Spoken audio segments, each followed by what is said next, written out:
What if I told you one of my clients was able to access over $125,000 in business capital with limited documentation?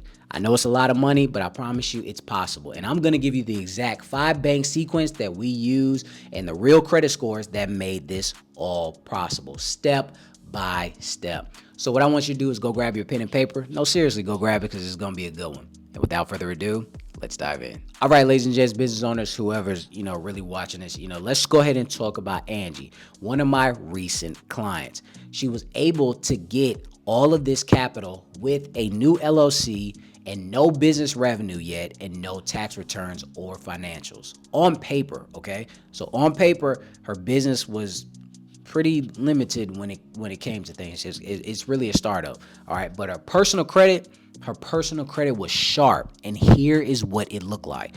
Right now on her FICO scores, her Experian was a 762. Okay. Her TransUnion, 802, and her Equifax was a 733. Okay.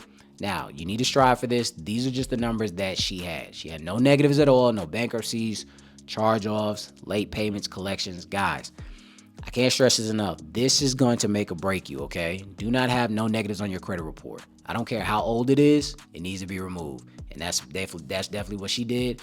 She said, hey, I'm going to try to remove this old charge off that I have. Once I remove it, I want to go ahead and get business fund. And I said, sure. Hey, no problem. And that's what she did. And that's where we were able to continue to move forward. Now, when it came to that, you still have to make sure that your report is where it needs to be. So when it came to her comparable credit, one of her highest credit card limits was $12,000 on the personal side. It was a Discover card. Okay. She didn't have a lot of inquiries. She didn't have any inquiries at all. And then she also had a clean optimized file on top of that.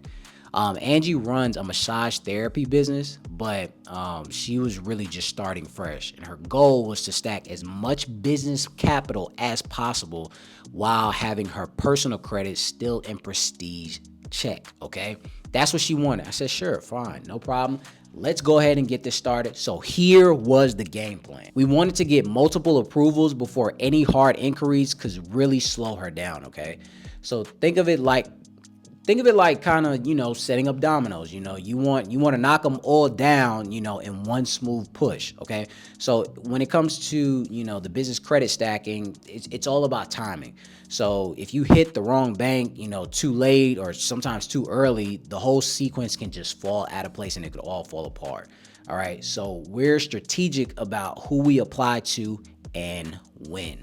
Okay. And I just want to let you know, disclaimer, if you have all of these accurate terms right here, let's say your file looks exceptionally well, it looks better than Angie's or it looks just like Angie's, I can't guarantee that you're going to get exactly $125,000 because there were certain still small things that I keep in-house for all of my, business clients to make sure that they get the approvals that they need. Sometimes, a lot of these banks I had RMs, VP RMs, vice president relationship managers.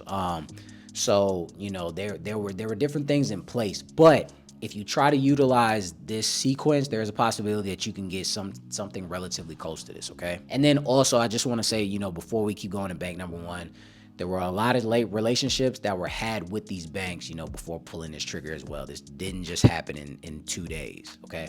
But enough about that. Let's go ahead and get into bank one, which is Wells Fargo. Angie already had a personal account there, which kind of gave a lot of credibility. So, I said, hey, let's go ahead and apply for, Wells Fargo first. She had a personal credit account with them since she was like 13 or something like that. So, by utilizing all the information, she was approved for $18,000. Okay. So that's $18,000 with no business revenue docs. Income was stated, not verified, and they did pull Experian. Okay. So with that existing personal relationship with Wells Fargo, it absolutely helped on top of using my RM right here, my relationship manager. And then also with, Wells Fargo, just a little pro tip. If you already bank with someone personally, always try to go for them first when it comes for business credit.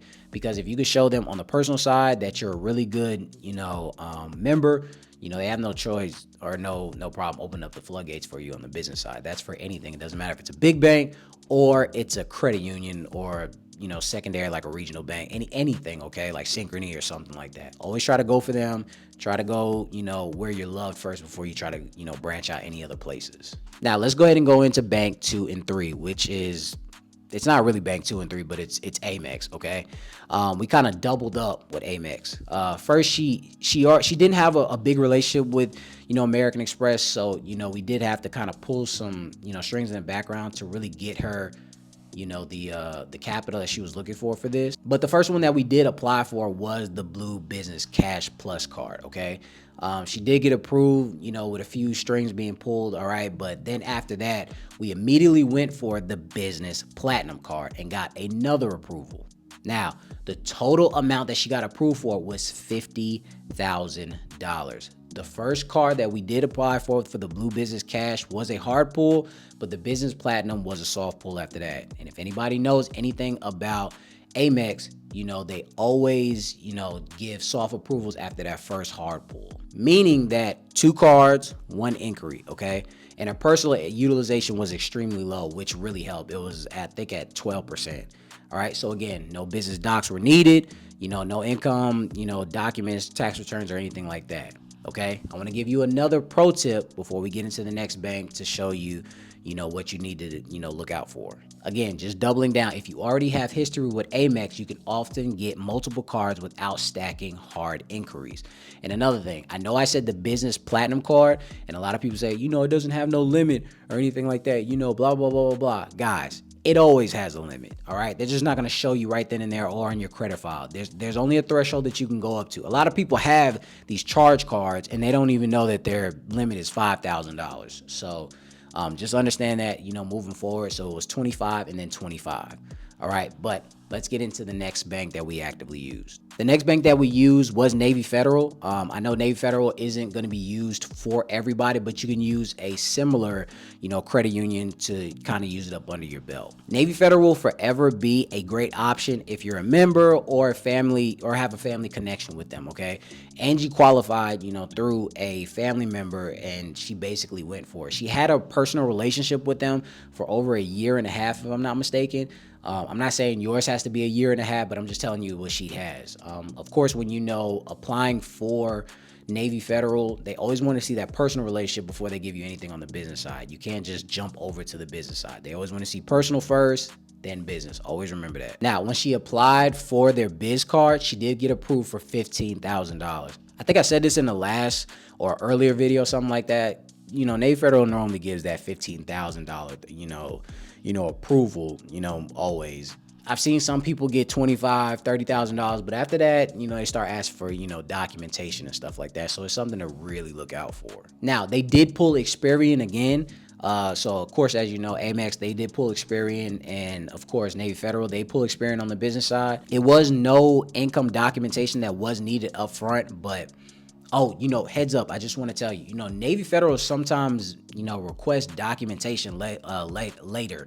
So if you go for bigger lines or, like a round 2 of funding, sometimes they'll ask for more tax returns or, hey, what are you doing here? We see that you're doing this. So I just want to, just kind of warn you with that, moving forward. So if I was you, I would just get in with Navy Federal first and then just get out. And again, it doesn't report to any business credit bureaus or the personal side. So it's kind of like in this limbo status. So it can, just really, really work in your favor. Just make sure that you pay everything on time. All right. And now bank number 5, this goes for Citizens Bank. Okay. Now, when we went for Citizens Bank, this was the biggest one of the stack. Okay. And you got approved for a whopping $42,000. They did pull Experian again. So of course we had to, pull our strings to make sure everything was good before we went for Citizens Bank. Now, as in the making of this video, Citizens Bank was stated income only and it was no revenue shown. The cool thing about it and the dope thing about Citizens is it didn't work for Angie, but sometimes they'll give you a soft pull, when you apply for their credit products. I don't know, they might do it for you. They didn't do it for Angie this time, but, kind of look out for that. They might give you a soft pull, but unfortunately, Angie did get that hard pull, but I just wanted to, give you that little nugget, credit gem. Now, when it comes to Citizens love applicants with clean credit, okay? Low inquiries and strong personal history. Okay, Angie's file was perfectly optimized and we applied very early. all right, as in the making of how her sequence was going. So before her inquiry account went up, we really did dial in on that, and we made sure to execute Citizens at a specific time, before we went for anything else. Okay. And then also understand that having that relationship with Citizens Bank is always key. Try to open up that business, checking account, make sure everything kind of runs some money through it. It might take you maybe like 60 days, 90 days, especially not using an RM. So with that being said, even if you have to wait that time, it's fine. Okay.